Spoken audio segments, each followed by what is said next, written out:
her name is Elka, and she's 5 days old. She's a Francois Langer, which is an endangered Southeast Asian primate species, and she's a very, very important little animal because she's the first one ever to be born in Australia. Unfortunately, her mum was a bit surprised. She's a first-time mum, and this was her first birth, so she wasn't quite sure what to make of her, of the baby.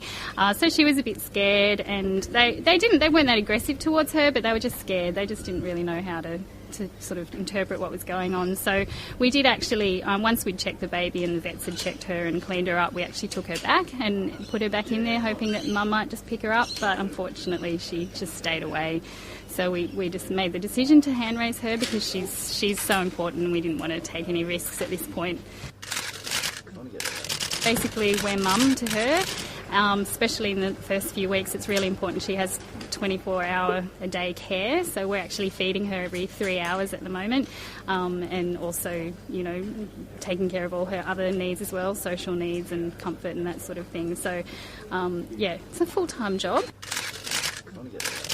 In Vietnam, they would live in a social group with usually one male and a couple of adult females, or maybe even 3 or 4 adult females.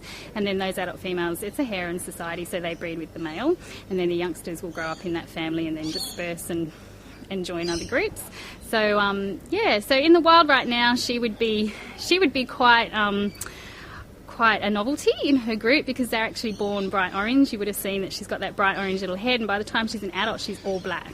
So they actually have this special adaptation of having their babies born bright orange because the other females in the group actually help look after any newborn. So if they're bright orange, they attract a lot of attention to themselves, and so all the other mothers will fuss over her as well. So it's quite normal for her to be have 2 mums to help look after her.